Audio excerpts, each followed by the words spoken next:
নমস্কার বন্ধুরা, তোমাদের পছন্দের ধারাবাহিক শুভ বিবাহের আজকের পর্বের রিভিউ নিয়ে আমি পৌঁছে গেছি তোমাদের সামনে। বাংলা সিরিয়াল সমাচারে তোমাদের সবাইকে স্বাগত জানিয়ে আজকের পর্বের রিভিউ আমরা শুরু করছি। শুরুতেই দেখতে পাচ্ছি সুধা তো হসপিটাল থেকে ফিরে এসেছে, এসে চিন্তায় পড়ে গেছে। সমানে ভেবে যাচ্ছে, তেজ সেদিন বলেছিল ইমনকে যে না তুমি ওর মা আর না আমি ওর বাবা, তাহলে আজকের রিপোর্টে এমনটা কি করে, কি এমন হচ্ছে? সুধা খুব ভাবছে। সেই সময় তার কাছে ঠাম্মি আসে। সুধা বলছে, আপনি কেন এসেছেন ঠাম্মি? আপনার তো শরীর ভালো না। তাও তখন বলছে, তুমি যতই নিজেকে উপর থেকে শক্ত দেখানোর চেষ্টা করো সুধা, তুমি যে ভেতর থেকে কতটা দুর্বল হয়ে পড়েছো, ভেতর থেকে কতটা কষ্ট পাচ্ছ, একটা মেয়ে হয়ে আমি সেটা বুঝি। শোনো, তেজ দাদুভাই তখন অনেক ছোট ছিল যখন তাকে তুলোয় মুড়ে আমি এনেছিলাম, মানে তুলোয় মুড়ে মানে ওকে আমি রেখেছিলাম ছোটোর থেকে। ওকে আমি তখন থেকে নিজের সন্তান তুল্য করে বড় করে তুলেছি। খুব আদর যত্ন দিয়ে আমি ওকে বড় করেছি, সেই জন্যই ওর কষ্ট আমি সহ্য করতে পারি না। সুধা বলছে, আমি কিছু বুঝতে পারছি না ঠাম্মি, আমার মন অন্য কিছু বলছে আর চোখ অন্য কিছু দেখছে। ঠাম্মি বলছে, আমি যতই তেজ দাদুভাইকে ভালোবাসি না কেন, আজকে আমি তোমার সাথে আছি সুধা। তুমি শুধু একবার বলো, দেখবে দূর দূর করে আমি ওই মেয়েকে আর তেজকে এই বাড়ি থেকে দূর করে দেব। তখন সেখানে জ্যোৎস্না তরিতাও আসে। এরপর সুধা বলছে, না ঠাম্মি। তখন জ্যোৎস্না আর তরিতা এগিয়ে আসে। কি করছো দিদি তুমি?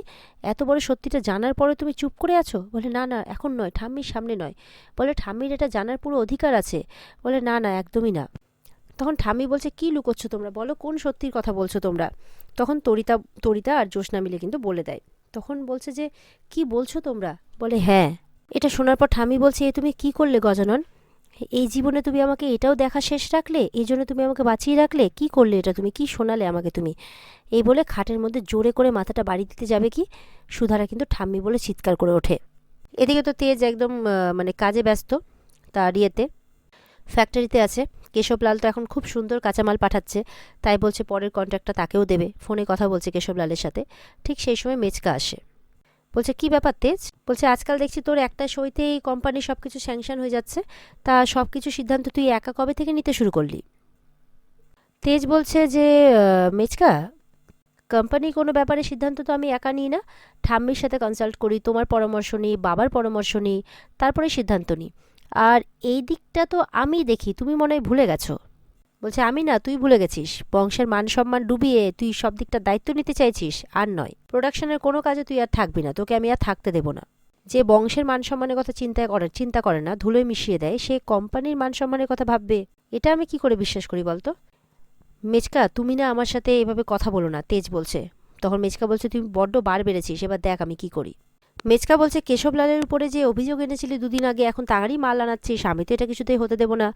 তখন তেজ বলছে, কেশবলালের উপর কেন অভিযোগ এসেছিল বোধহয় ভুলে গেছো না তুমি মেচকা? বলে, না আমি কিছুই ভুলিনি। আর তুইও এই প্যাচালো কথাবার্তা বলে না আমাকে ভোলানোর চেষ্টা করিস না। বলছে, ভুলে যাস না তেজ, এই কোম্পানিতে কিন্তু আমারও শেয়ার আছে, আর একজন দুশ্চরিত্র এই মানে কোম্পানি সামলাক, এটা আমি চাই না। এরপর তো তেজ কি করে, মেচকার কোনো কথাই পাত্তা না দিয়ে নিজের কাজ করতে থাকে। আর মেচকা তত করে তার পেছনে গিয়ে তাকে দুশ্চরিত্র, লম্পট, উল্টো পাল্টা কথা বলে যাচ্ছে। এবার তেজ আর সহ্য করতে পারে না, চিৎকার করে ওঠে মেচকা বলে। বলে, আমি চুপ করে আছি, তার বলে এটাকে আমার দুর্বলতা ভেবো না। আমি চুপ করে আছি বলেই কিন্তু, আর সবার দোষটা নিজের মাথার উপর নিচ্ছি বলে কিন্তু আজকে আমি সবার কাছে খারাপ হয়েছি। এমনকি আমি আমার সুধার কাছেও খারাপ হয়েছি, আমার সংসারটা ভেঙে যাচ্ছে। ঠিক আছে, সমস্ত সম্পর্ক বাঁচাতে গিয়ে আজকে আমাকে এই মিথ্যে অভিযোগটা নিজের ঘাড়ে নিতে হচ্ছে। বুঝতে পেরেছ? আমি যদি মুখ খুলি তাহলে অনেকের অনেক দুশ্চরিত্রপনা বাইরে বেরিয়ে আসবে, অনেকের অনেক মুখোশ কিন্তু খুলে যাবে। তাই আমাকে মুখ খুলতে বাধ্য করো না। এটা শুনে মেচকা বলছে, কোন কোন দুশ্চরিত্র, কোন খারাপ কাজের কথা তুই বলছিস, বল বল। বলছে, আমাকে মুখ খুলতে কিন্তু বাধ্য করো না। তেজ বলছে, তার মানে কোথাও না কোথাও কি এখানে মেচকা জড়িত? দেখাই যাক আগামী পর্বগুলোতে। আর ওদিকে দেখা যাচ্ছে ঠাম্মি মাথায় চোট লাগাতে যাবে কি, সুধা এসে ধরে ফেলে যে, ঠাম্মি এটা তুমি কি করছো? ঠাম্মি বলছে, আমাকে বাঁচানোর চেষ্টা করো না সুধা, কেন ভগবান আমাকে এর আগে মৃত্যু দিলেন না? সুধা বলছে, এরকম কথা বলো না ঠাম্মি, নিশ্চয়ই এর পেছনে কোনো কারণ আছে, কোনো ঘটনা আছে, সেই সত্যিটা আমাদেরকে বের করতেই হবে।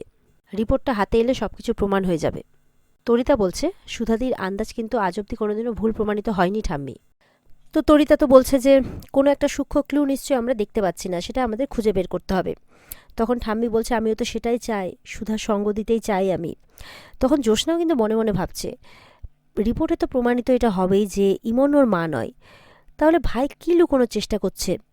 চিরকুট কার ছেলে? মানে এরকমভাবে কিন্তু খুব মনে প্রশ্ন চলছে সবার আর কি। ঠিক সেই সময় মেজমা আসে। মেজমা এসে বলে যে ডায়াগনস্টিক সেন্টার থেকে একজন ভদ্রলোক এসেছেন, তোমাকে খুঁজছে, সুধাকে বলছে। জ্যোৎস্না তখন সুধার কাছে গিয়ে বলছে যে দেখো, এবার বোধহয় সবটা প্রমাণিত হয়ে যাবে, তুমি তাড়াতাড়ি করে যাও। তেজের কলার ধরে এদিকে মেচকা বলছে, বল বল, তোকে আজকে বলতেই হবে, বল। তখন তেজ বলছে, তুমি আমার গুরুজন, শুধুমাত্র এই জন্যই কিন্তু আমি তোমাকে সম্মান করি, তুমি আমার বয়সে বড়।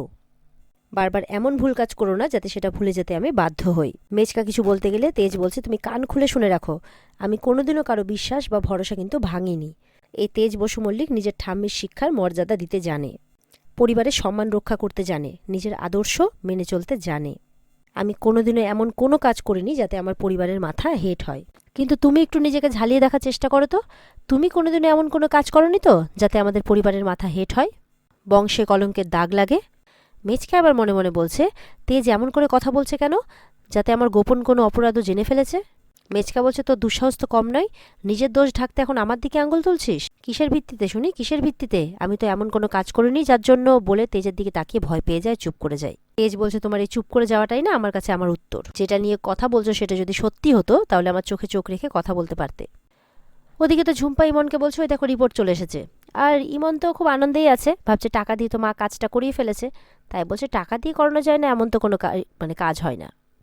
আর বলছে এটা শিওর যে মম এদেরকে টাকা খাইয়ে এতক্ষণে রিপোর্টটা ঠিক ম্যানেজ করে নিয়েছে, আমার আর চিন্তা করার দরকার নেই, এই বলে মনে মনে হাসছে। এদিকে সুধা কিন্তু চুপ করে আছে যে কি বলবো। ডক্টর তো তেজের রিপোর্টটার সাথে মিল পেয়েছে বলছে, কিন্তু আমার মন তো বিশ্বাস করতে চাইছে না, কি করি। আর ওদিকে কিন্তু সব বাড়ির লোক সামনে চলে এসছে যে রিপোর্টে কি আছে। আর ওদিকে ঝুম্পা বলছে ইমনকে যে শুনেছি ডক্টর তো সুধা চেনা, তাহলে তাহলে ডক্টর আবার আসল রিপোর্টটা পাঠিয়ে দেয়নি তো? এদিকে তেজ আর মেচকা আসে। মেচকা বলছে, কি হয়েছে, এখানে এত ভিড় কেন? তখন তো বাকিরা বলছে যে ওই যে রিপোর্টটা চলে এসছে, মেজমা বলছে। তো বলছে, ভালো কথা তো, রিপোর্টটা পড়ো, কি হয়েছে। সুধা চুপ করে আছে। ইমন তখন গেছে, দাও, নিজে পড়তে পারছো না তো আমাকে দাও। সুধা কিন্তু হাতটা সরিয়ে নেয়, বলছে এটা কোন অসভ্যতা, নিজেও পড়ছো না আমাকেও পড়তে দিচ্ছ না। তরিতা বলছে, এই রাক্ষসী মেয়ে, সব ব্যাপারে না এসে টপকে পড়বে না। ভুল তো তুমি করেছো এই বাড়িতে জোর করে ঢুকে পড়ে, এখনও করছো মিথ্যে দাবি করে। খুব শখ না তোমার রিপোর্টটা দেখার? কি আছে জানার? ওতে পরিষ্কার লেখা আছে যে তুমি চিরকুটের মা নও। ইমন তো এটা শুনে অবাক হয়ে যায়। ঝুম্পাও। তেজের মা বলছে, আমি জানি এটা কিছুতেই হতে পারে না, এই মেয়েটা না সারাটাক্ষণ আমাদের বাড়িতে এসে অশান্তি লাগিয়ে যায়। ইমন বলছে, এটা হতেই পারে না। তেজের বাবা বলছেন, কিছু বলি না বলে নিয়ম বড্ড বার বেড়েছে, আমার ছেলের নামে উল্টোপাল্টা কথা বলতে এসছে। আচ্ছা, আমার ছেলেকে আমরা চিনি না নাকি? মেজমা বলছে, তাই তো, আমরা জানতাম যে আমাদের ছেলে এরকম কাজ করতেই পারে না। সুধা তখন বলছে, না ঠাম্মি, ইমন যা যা বলছে সব সত্যি। এটা শুনে তো বাড়ির সবাই অবাক হয়ে যায়। তেজ মনে মনে বলছে, সুধা যে বলল চেনা ডক্টর দিয়ে টেস্ট করাবে, তাহলে এমনটা কি করে বলছে? তাহলে রিপোর্টে এরকম কি করে আসতে পারে? চিরকুট তো সত্যি আমার ছেলে নয়। মেচকা বলছে, কি রে তেজ, জারি জুরি ফাঁস হয়ে গেল তো? খুব তো বড় বড় কথা বলেছিলি। বলছে, দেখি এবার বল, কত বড় বুকের পাটা আমিও দেখি। তেজ বলছে, কই রিপোর্টটা দাও তো দেখি। সুধা দেয় না, বলছে, দেখে কি করবে তেজ, যা লেখা আছে তাই তো বলছি, এবার আমি আমার সিদ্ধান্ত জানাবো। জ্যোৎস্না বলছে, কি সিদ্ধান্ত সুধা? সুধার সিদ্ধান্ত যে সুধা তেজ আর ইমনের জীবন থেকে অনেক দূরে চলে যাবে। যেটা শুনে তেজ অবাক হয়ে যায়, অবাক হয়ে সুধার দিকে তাকিয়ে আছে। ইমন ম্যাডামের মা দাবি করেছিলেন যে তেজ অনেকদিন আগেই ইমন ম্যাডামকে মন্দিরে বিয়ে করেছিল, কি তাই তো? মানে সুধা এবার অন্যভাবে বিষয়টাকে, সত্যিটাকে সামনে আনবে, তাই এই নাটকটা চালিয়ে যাচ্ছে। ইমন বলছে, হ্যাঁ হ্যাঁ ঠিকই আছে, ঠিকই বলেছিল। মনে মনে বলছি, এটা আবার কবে হলো? সুধার কি মাথা টাথা খারাপ হয়ে গেছে যে এইসব কিছু কথা বলছে? অবশ্য যা বলছে তাতে আমারই লাভ, হ্যাঁতে হ্যাঁ বলে যায়। সুধা বলছে যে আমাদের বিয়ের আগেই যখন ওদের বিয়ে হয়ে গিয়েছিল, তো আমাদের বিয়ে তো মান্যতা পায় না, তাই ইমন ম্যাডামকে ওনাকে স্ত্রী বলে মেনে নিতে হবে, আর আমি ওদের আবারও বিয়ে দেব, আর কালকেই হবে সেই বিয়ে। এটা শুনে ইমন খুব খুশি হয়ে যায়, কিন্তু বাড়ির সবাই কিন্তু মানে অবাক হয়ে যায়। এদিকে তেজ বলছে, এটা কিছুতেই হতে পারে না, আমার জীবনের সিদ্ধান্ত তুমি এইভাবে নিতে পারো না। ঠাম্মি বলছে, তুমি ঠিক আছে, এই সত্যিটা সামনে এসছে, তার মানে কি তুমি ইয়ে করবে নাকি, সোজাসুজি একদম বিয়ে? সুধা বলছে, শুধুমাত্র আমি আমার স্বার্থের জন্য কোনো কিছু নিয়ে ছিনিমিনি খেলতে পারি না, মানে চিরকুটের জীবন নিয়ে। এদিকে তেজ ইমনকে বিয়ে করবে না বলে ওখান থেকে চলে যায়। ঝুম্পা তো খুব আনন্দ সহকারে বলছে, চলো চলো, তোমার সাথে আমার খুব মানে কথা আছে, খুব সুন্দর কথা আছে, ইমনকে বলে তাকে নিয়ে চলে যায়। এদিকে ঠাম্মি বলছে, কিছুতেই আমি ওই মেয়েকে এই বাড়িতে আসতে দেবো না। কোথায় আমি মেয়েকে আর দরকার পড়লে তেজকে ওই বাড়ি থেকে বের করতে চাইছি, আর তুমি ওই সর্বনাশী মেয়েকে বাড়িতে আনতে চাইছো? তেজের বাবা বলছে, সর্বনাশ করেছে আমাদের ছেলে, যাকে নিয়ে আমাদের এতটা গর্ব ছিল। না না, আমি এগুলো কিছুতেই সহ্য করতে পারছি না, ওই কুলাঙ্গারকে আমি বাড়ি থেকে বের করে দেবো, ওকে ত্যায্য পুত্র করবো আমি। তেজের মা বলছে, সব আপনি কি বলছেন? মেচকা বলছে, এতদিনে দাদা একটা ভালো কথা বলল, এই সুযোগে এক ঢিলে দুই পাখি মারা যাবে, এক সুধা দুই তেজ। এদিকে সুধা বলছে, না বাবা, আপনি এরকম কোনো কাজ করবেন না। তখন বলছে, তুমি এখনো এরকম কথা বলবে বৌমা? বলে, হ্যাঁ। সুধা বলছে, আমি সবার আগে আপনার আর ঠাম্মির সাথে আলাদা করে কথা বলতে চাই।